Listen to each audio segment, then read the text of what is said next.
Bonsoir, 21h03 à Dakar. Nous allons aujourd'hui continuer sur ce chemin du leadership. Et donc, nous avions commencé à étudier les 21 lois de John Maxwell. Et comme je l'ai déjà dit, nous sommes des coachs de John Maxwell à travers le monde. Nous essayons de diffuser les idéaux d'un leadership utile à la communauté, au monde et donc à la société. Aujourd'hui, nous allons discuter d'un thème très important qui est l'influence. Effectivement, John a développé une idée que le leadership finalement pourrait se résumer en un mot, l'influence. Nous allons présenter un peu cette théorie de John Maxwell et puis discuter des problèmes que cela pose. Donc, évidemment, c'est pas simple la notion de leadership, contrairement à ce que l'on croit. Beaucoup de gens sont abusivement qualifiés, assimilés à des leaders, parce que simplement ils exercent des responsabilités et ils exercent un pouvoir ou des pouvoirs.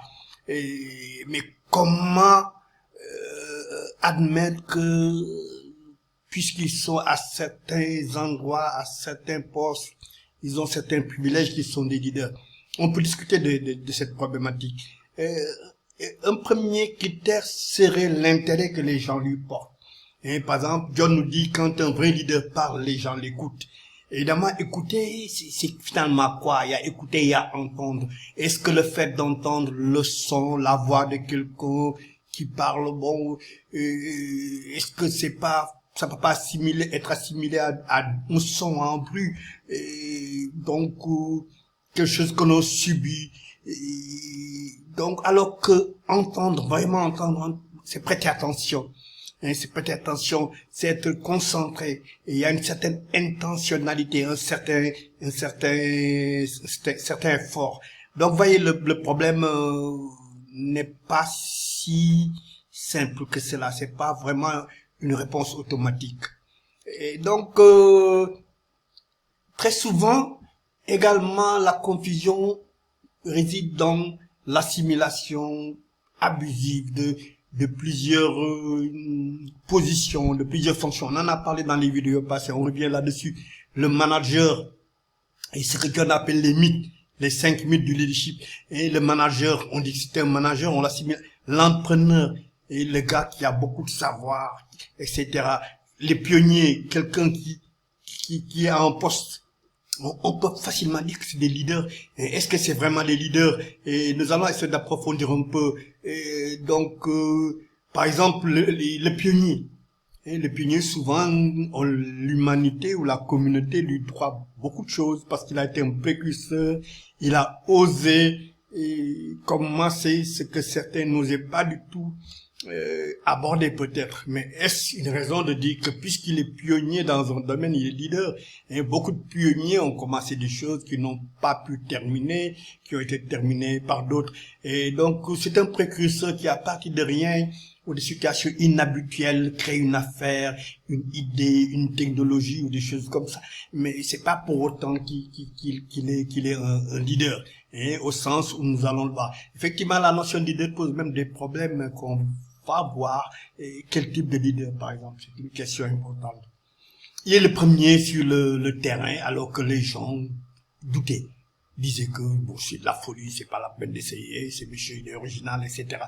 Ou cette dame. Et il y a l'entrepreneur, il ressemble, l'entrepreneur très souvent aussi est un pionnier quand même, parce qu'il a identifié un besoin et la nature ou son expérience l'a doté d'une capacité de résistance inouïe face aux risques, aux vulnérabilités. C'est quelqu'un qui sait gérer les vulnérabilités, qui sait se défendre contre les vulnérabilités. Et dans le module donc détaillé, dans les modules de formation permanente en ligne, nous avons beaucoup de tests comme ça, et pour évaluer votre capacité de résistance, par exemple, vos qualités entrepreneuriales face aux vulnérabilités. Et on peut peut-être retenir que chez l'entrepreneur, il y a la notion de gain et de richesse, vouloir s'enrichir, etc. Je crois que c'est quelque chose qu'on peut trouver en lui. Même si le fait de ne pas s'enrichir à court terme ne le décourage pas. Et nous disons que l'entrepreneur, il a cette capacité de résistance inouïe. Hein. Souvent, il est moins formaliste. Par exemple, que le manager qui était peut-être une sorte de bureaucrate, et que par exemple, ce qu'on pourrait appeler les contrôleurs qui imposent des méthodes, des solutions, des cheminements, etc. Et donc, il est plus souple sur les principes organisationnels parce qu'il se dit que là, la position dans laquelle il est, sans souplesse, il ne peut pas aller. Parfois même, il tord le bras ou le droit au règlement, hein, au règlement, les problèmes de management stratégique, de gestion de risque de contrôle interne, comme qu'on l'impose dans les grandes organisations structurées, ce qu'on appelle le management, c'est le cadet de ses soucis. Et parce qu'il faut transformer une réalité dure qui est là et progresser pour atteindre ses rêves. Quelque part, c'est un rêveur. Il est un peu comme le leader sur ce plan. Le manager, bon, c'est quelqu'un qui est très structuré, qui a reçu une formation, très souvent dans des écoles de management, sur la stratégie, sur les outils de gestion, sur les processus, ce qu'on appelle les politiques générales d'entreprise. Souvent, c'est un technicien bien formé. Parfois, et très souvent, il est ingénieur, il a un Master of Business Administration, un financier, un comptable, etc. Donc, c'est quelqu'un qui est conditionné, structuré dans sa tête, dans sa manière de penser, de faire. C'est quelqu'un qui calcule avant de prendre les décisions, etc. Et il devient l'allié de l'entrepreneur lorsque l'entrepreneur atteint un stade de croissance où seul, il peut pas amener les choses plus loin. Et donc, parce que l'entreprise s'est complexifiée, il faut maintenant des procédures, il faut des gens plus talentueux qu'il faut recruter, etc. En ce moment, en principe, ils ont les mêmes intérêts et ils devraient se retrouver.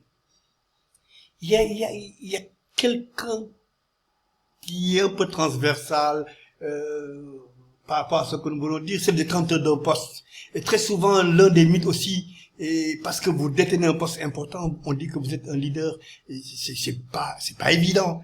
Et c'est pas évident. Dans la vidéo passée et dans le programme structuré de formation, nous avons des cas pratiques comme ça. Je crois que la fois passée, on a parlé de comment on l'appelle, des frères McDonald, hein, qui étaient de très bons entrepreneurs, mais qui avaient du mal à passer à une étape de croissance dynamique et une grande affaire internationale, etc.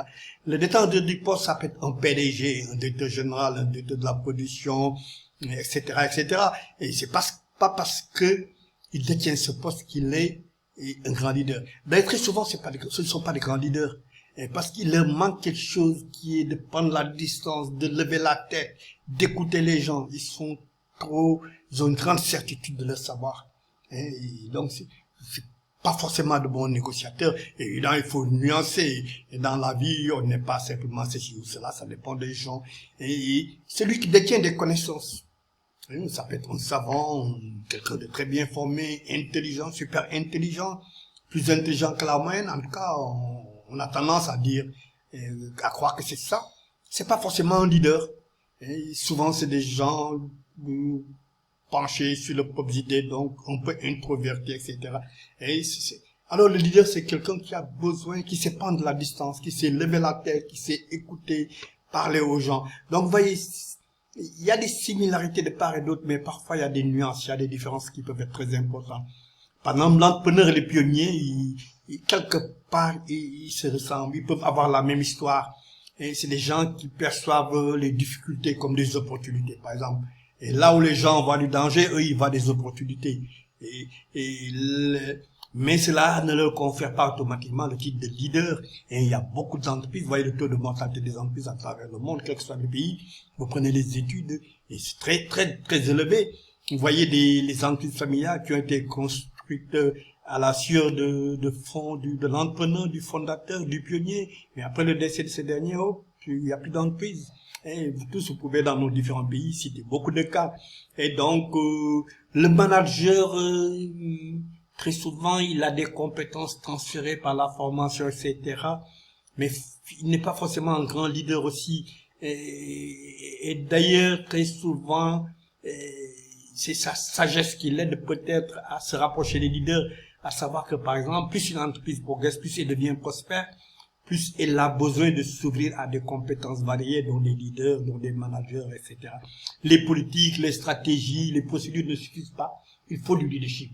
Et là, le recrutement devient important.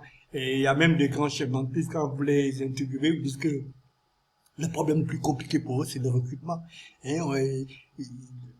Une fois qu'on se trompe en recrutement, c'est difficile de corriger, à moins de se séparer de la personne qu'on a recrutée.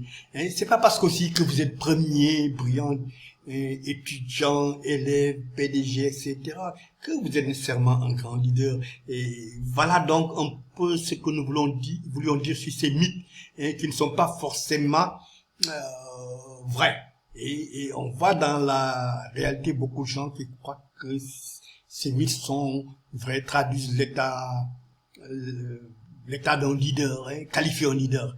Donc, rappelez-vous, hein, si vous pensez que vous êtes leader et que personne ne vous suit aussi, hein, c'est que vous n'êtes pas un leader. Hein. Un leader, il doit avoir derrière lui des gens qui le suivent. Maintenant, la question qui se pose, qui est importante, pourquoi ces gens le suivent? Où est-ce qu'il les amène? Qu'est-ce qu'il veut faire avec lui? Et les gens du John Maxwell Team, les DMTers, ont une formule très intéressante. Si vous êtes un leader et que personne ne vous suit, c'est comme si vous ne faisiez que marcher. Vous faisiez que marcher. Quand un vrai leader parle, les gens l'écoutent. Donc le leader, c'est capter les gens. C'est créer des followers, ce qu'on appelle aujourd'hui des followers. Et maintenant, nous verrons pourquoi, et surtout dans la prochaine séance, on se posera la question pourquoi, à la limite, des gens même en arrivent à suivre des leaders dangereux, de mauvais leaders, par exemple. Si les gens ne sont pas influencés par vous, pour vous suivre, vous n'êtes pas un leader. Donc, le leader, derrière le leadership, il y a la notion de pouvoir mobiliser les gens qui vous suivent, pour les amener vers une destination. Vous pouvez peut-être être un bon gestionnaire, mais vous n'êtes pas encore un leader. Et si vous ne pouvez pas influencer les gens, vous n'êtes pas un bon leader. Vous pouvez peut-être être un bon entrepreneur. Pourquoi pas? Les gens vous suivent parce qu'ils ont peur de vous, parce qu'ils ont leur chef, parce que le salaire dépend de vous, etc. Mais ils vous suivent pas avec cette intentionnalité en croyant que vous êtes capable de les amener d'un point A vers un point B ou X.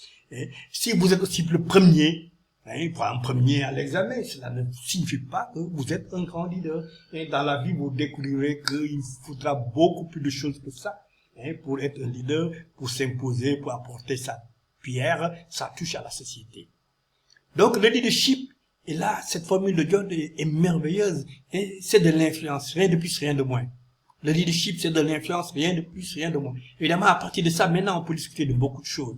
Et l'influence, quel est son objectif? Un objectif mobilisateur, certainement, s'il s'agit du leadership. Mais l'expérience montre aussi que l'objectif ne suffit pas. Il faut l'action. Et c'est l'action qui permet de concrétiser les rêves. Quand on veut amener les gens quelque part, il faut savoir les faire agir. Les faire agir. Faire. Donc, pour être un leader, une personne n'a pas seulement besoin d'être en tête, d'être premier, mais elle a besoin d'avoir des gens qui le suivent intentionnellement. On l'a dit dans plusieurs vidéos, un est un tout petit nombre pour atteindre la grandeur. C'est une formule que je donne à mes étudiants dans différents cours de leadership pour qu'ils retiennent. Un est un tout petit nombre pour atteindre la grandeur. Le leadership, c'est de l'influence, rien de plus, rien de moins. Voilà des formules à retenir. Et donc, ce n'est pas le poste aussi qui fait les leaders. Je crois que ces formules sont maintenant claires. Évidemment, nous le verrons dans plusieurs vidéos, dans les formations et tout. Il y a beaucoup de choses qu'on peut trouver derrière la notion de leadership. Le magnétisme, la notion d'héritage. Moi, je crois beaucoup à la notion d'héritage. Pour moi, le grand leader, il est un héritage. Et nous avons tout à l'heure vu cette connectivité ou cette différence avec l'entrepreneur, la confiance. Il y a certaines enquêtes sur les grands leaders. La confiance est un des critères, nous le verrons, de premier plan. La délégation, savoir déléguer, servir. Les Mères Teresa, tout ça, le Gandhi et consorts. Je crois que le force, c'est d'avoir été des serviteurs. Étaient des serviteurs d'une communauté, etc. Et le leadership aussi va vous mettre dans le chemin du réel, de la réalisation. Ça va gérer les priorités. La loi de la victoire, la loi de la victoire, la loi du processus On ne naît pas leader comme ça. Et ça vient pas à nos jours. C'est vrai qu'on peut naître dans des circonstances favorables, mais très souvent d'ailleurs, il y a un coaching familial et consorts, hein, quand on regarde la vie de certains princes, etc. Et nous le verrons, un leader doit vous amener quelque part. Donc la loi de la navigation, si on doit pouvoir créer d'autres leaders capables de transformer. Or, nous voyons que cela est un problème. Hein, les leaders qui s'accrochent, qui ne créent pas quelqu'un pour le remplacer. La loi de l'addition, créer d'autres entrepreneurs et plutôt d'autres leaders, etc. La loi de l'adhésion. Les gens vous suivent, adhèrent à ce que vous dites. Hein, l'impulsion derrière le leadership, il y a la notion d'impulsion. Donc voilà un peu un nuage de mots-clés que nous allons voir dans différentes vidéos. La loi du sacrifice. Et je crois que je crois fondamentalement à la notion de sacrifice et d'héritage pour les grands leaders. Les grands leaders, à la limite, ils ne meurent pas. Ils sont toujours là. On les oublie pas. Et donc, voilà un peu donc ce que je voulais dire pour introduire ce sujet aujourd'hui. Donc, je crois que c'est clair maintenant par rapport à ce que je dis. La loi de l'influence. Le leadership, c'est l'influence, c'est rien de plus, rien de moins. Bon, maintenant, on peut discuter rien de plus, rien de moins. Certains pourront se dire, mais Hitler était un leader, et Mussolini et bien d'autres gens comme ça. Être leader, pourquoi? En bien ou en mal? C'est vrai, c'est en tout cas avoir de l'influence. Mais pourquoi faire? Comment? Comment s'en servir? À quoi ça sert? Quand l'utiliser? Où, etc. Des tas de questions que l'on abordera. Donc, nous sommes en face d'un débat intéressant par rapport à la loi de l'influence et qui nous allons approfondir dans la prochaine vidéo et se poser la question pourquoi les gens suivent des mauvais leaders par exemple qui peuvent être des dictateurs sanguins, etc., tout ce que vous voulez comme qualificatif par exemple, et comment d'ailleurs des mauvais leaders, ce que certains dans la littérature anglo-saxonne appellent les toxic leaders, et pourquoi ces gens parviennent à acquérir des positions? Alors que, en fait, c'est des mauvais leaders, ils sont dangereux, etc. C'est un débat très intéressant. D'ailleurs, pourquoi les gens les suivent? Alors que ils ont ces caractéristiques. C'est des choses qu'on va essayer de discuter dans une prochaine vidéo. Et même, je crois que d'ailleurs, un autre débat plus important, si la société se rend compte que, ou nous-mêmes, ou les individus, que on a affaire à un leader toxique, un mauvais leader, qu'est-ce qu'on peut faire pour y remédier? Qu'est-ce qu'on peut faire pour y remédier? Et comment se fait-il? Il y a beaucoup d'études que nous allons essayer de détailler qui montrent que les mauvais leaders misent sur la médiocratie, sur les médiocres. Alors, comment se fait-il que dans les sociétés modernes, on laisse des leaders miser sur la médiocratie et donc c'est plutôt que sur la médiocratie et ça marche, ça marche. Et voilà des questions importantes que je pense nous devons en discuter et je vous invite à poster vos idées donc en bas sur la vidéo, peut-être qu'ensemble on peut trouver des réponses très intéressantes.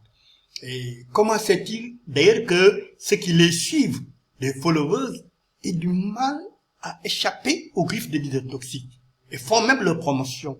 Quels sont les ressorts, les motivations? Nous verrons qu'il y a des études psychanalytiques, si vous voulez, très intéressantes qui parfois remontent à l'enfance, aux problèmes familiaux, etc. Nous allons essayer de développer tout ça. Donc, quels sont ces ressorts de motivation émotionnelle? Il y a deux choses, les motivations et les émotions qui font qu'on peut suivre comme un aveugle un leader toxique, par exemple. C'est des éléments que nous allons essayer de discuter aussi. Et pourquoi admirer de mauvais leaders incompétents, comploteurs, destructeurs?